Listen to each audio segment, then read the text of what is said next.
खरतर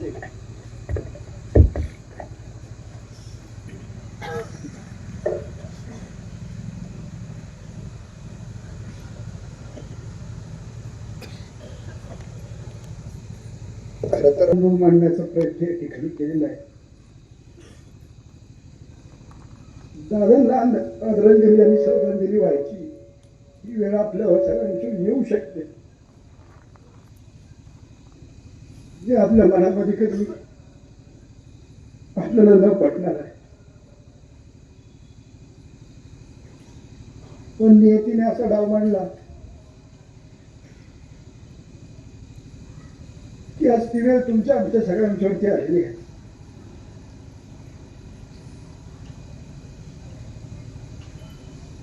अठ्ठावीस तारीख हा संपूर्ण महाराष्ट्रासाठी काळा दिवस मानला जाणार आहे. या पुढच्या भविष्य काळामध्ये अशी काही दुर्दैवी घटना घडेल याची पुसटची सुद्धा कल्पना तुमच्या आमच्या मनामध्ये नव्हती. ज्यांच्या रूपाने आपण महाराष्ट्राचं नेतृत्व पाहत होतो, उद्याचे मुख्यमंत्री म्हणून ज्यांच्यासाठी आपण सगळे राबत होतो, अशा माणसावरती काळाने घाला घातला आणि दादांना आपल्यातनं घेऊन गेले. आपण आता व्हिडिओ पाहिजे. दादांचा दौरा रद्द करायला अजून जन्माला यायचे असे दादा सातत्याने म्हणायचे, परंतु साक्षात दादांचा दौरा रद्द करण्यासाठी या ठिकाणी आम्हाला खाली यावं लागलं आणि आपल्या दादांना आपल्यातून घेऊन जावं लागलं. त्यावेळेस दादांचा दौरा रद्द झाला. असा कामच हा म्हणून दिवसातले 16-18 तास काम करणारा माणूस आज आपल्यातून निघून गेलेले आहे.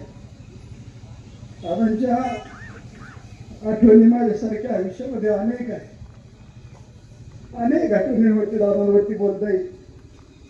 वेळ खूप झालेला आहे. आपण 5 वाजल्यापासून या ठिकाणी सगळे उपस्थित राहिले.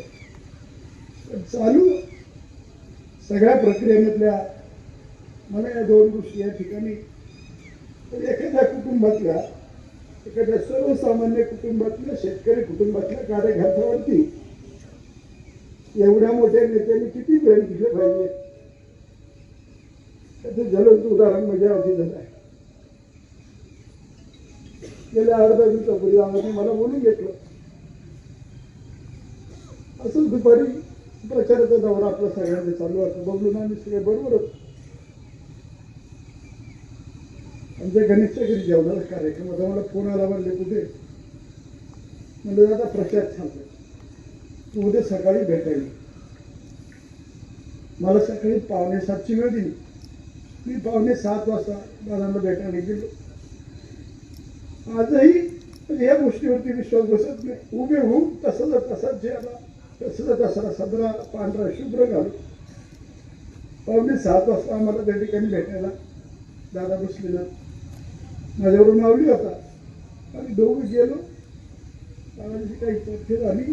दादांनी मावलीला बाहेर जायला सांगितलं, तू बाहेर. गेलो. दादा भाऊ हे माझा मार्ग. अरे म्हणले गड्या, भिंतीला सुद्धा कान असत. बाहेर थांबायला लावलं. पण जी काय चर्चा दादांची आणि माझी झाली, मी माझ्या आयुष्यामध्ये मरेपर्यंत ती विसरणार नाही.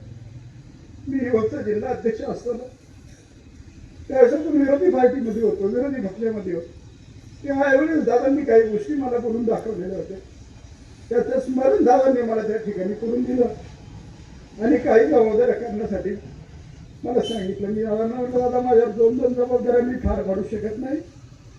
एक जबाबदारी कुठली पण द्या मला. मी ती जबाबदारी तुम्ही दिलेल्या जबाबदारीप्रमाणे पार पाडेल.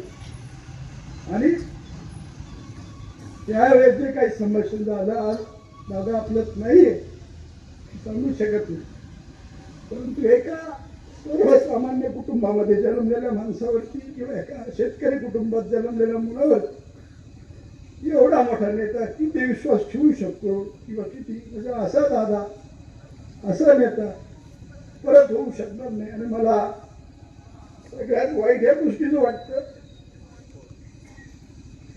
की ह्या निवडणुकीमध्ये अजितदादांची आपल्याकडे सभा होईल आणि ती सभा बबलू सर आमची अनेक वेळा चर्चा झाली, नूतन भविष्य करायची.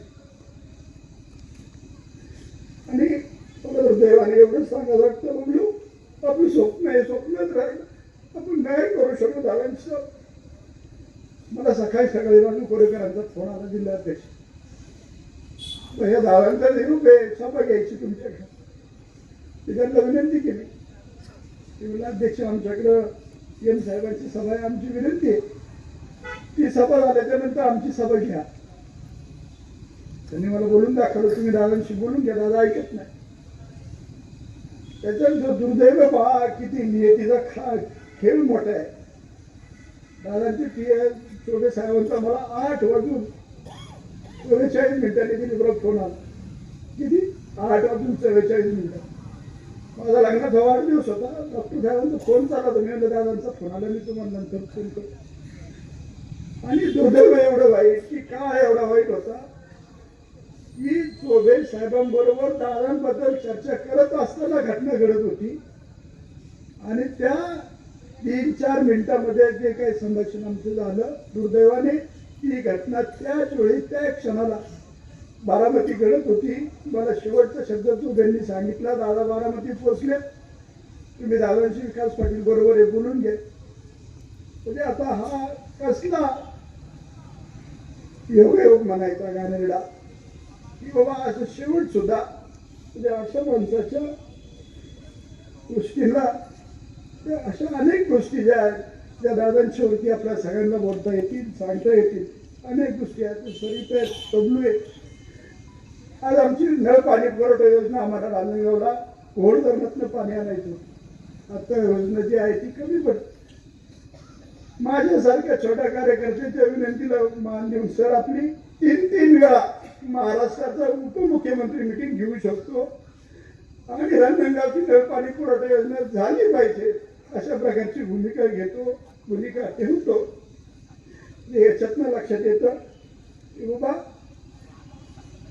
छोट्या कार्यकर्त्यांना बळ देणारा नेता, तसं स्वप्नील भाईंनी आता उल्लेख केला. भैया हे दिवस संपले आपले. आता आज दादा आपल्यात नाहीये, परंतु नियती पुढे कोणाचाही काही चालत नाही. अशा अनेक गोष्टींवरती दादांच्यावरती बोलता येईल. मी काल ठरवलं होतं मी आज बोलणार नाही, परंतु बबलूंनी सरांनी बोलली खूप आग्रह केला की तुम्हाला बोलावं लागेल 2 मिनिटं. बोलण्यासारखं आपल्याकडे काही उरलेलं नाही. गेले 3 दिवसांनी बारामतीमध्ये होतो. आज दिवसभर घरात बसून तुम्ही काय करायचं काय नाही करायचं हे आज माझ्यासारख्या कार्यकर्त्याला त्या ठिकाणी समजत नाही. साहेबांशी बोलायला गेलो, साहेबांना जर फोन केला तर दुसऱ्या मिनिटाला साहेबांचा सुद्धा आवाज भरून येतो. म्हणजे काहीच आज काय करायचं आणि काय चालायचं हे सुद्धा आज समजायला तयार या ठिकाणी नाहीये. अशा विचित्र परिस्थितीमध्ये आज खऱ्या अर्थानं तुम्ही आम्ही सगळेजण गुंतलेला आहोत. परिस्थिती संपून जाईल, वेळ निघून जाईल, परंतु दादा परत आपल्याला भेटणार नाही याची खंत मात्र तुम्हाला आम्हाला सगळ्यांना आयुष्यभर त्या ठिकाणी राहणार आहे. एवढंच आजच्या या शोकसभेच्या निमित्ताने मी दादांना आदरांजली व्यक्त करत असताना बोलतो. खरं तर खूप काय बोलण्यासारखं होतं, पण त्यापेक्षा जास्त काय त्या ठिकाणी आपण बोलू शकत नाही. कारण काळा दादा होते, असा नेता परत होणे नाही, असा नेता घडणे नाही. एवढीच खरं तर आज सगळ्यांनी त्यांची भावना व्यक्त करताना दादांचं राहिलेलं अपुरं स्वप्न उद्याच्या भविष्यकाळामध्ये आपण सगळेजण हिमतीने ताकदीने लढून दादांचं राहिलेलं स्वप्न आपण सगळेजण दादांचा झालेला महानगर पोलीस पिंपरी सभेमध्ये झालेला अपमान उद्याच्या निवडणुकीमध्ये आपण सगळेजण करून काढून दादांना खरी आदरांजली व्हावं अशा प्रकारची भावना मी या ठिकाणी व्यक्त करतो आपली उपस्थित सगळ्यांच्या वतीने, आंबेगाव शिरूर विधानसभा राष्ट्रवादी काँग्रेस पार्टीच्या वतीने, आता पार्टीच्या वतीने ही पार्टी दादांनी उभी केली, त्या पार्टीच्या वतीने आज दादांना श्रद्धांजली व्हायची वाईट वेळ खरं तर आपल्या सगळ्यांच्यावरती आलेली आहे. ती आढळराव दादांच्या वतीने, आदरणीय नामदार वळसे पाटील साहेबांच्या वतीने खरं तर दादांना या ठिकाणी आदरांजली व्यक्त करतो. आणि मी 2-3 म्हणजे आज त्या जिंदाबादच्या घोषणा देताना आपल्याला आनंद व्हायचा. आज दादांच्या बद्दल आपल्याला त्याच घोषणा देताना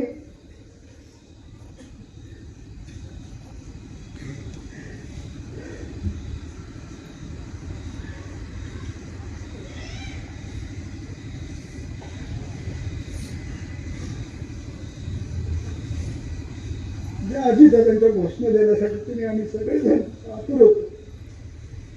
आजच्याच अजितदादांच्या घोषणा द्यायला आपल्याला आम्हाला अजितदादा आम्हाला म्हणावची वेळ गणपती बाप्पांनी आपल्यावर आणली. हेच आपल्या सगळ्यांचे दुर्दैव आहे. मी आता दादांची शेवटची घोषणा देतो. आपण सगळ्यांनी त्या ठिकाणी घोषणा द्यावी याची मी आपल्या सगळ्यांना विनंती करतो. अमर रे अमर रे अमर रे अमर रे, परत या परत या परत या परत या. रामकृष्ण रामकृष्ण हरी. नियतीने आपल्या सगळ्यांवर अत्यंत वाईट वेळ आणलेली आहे.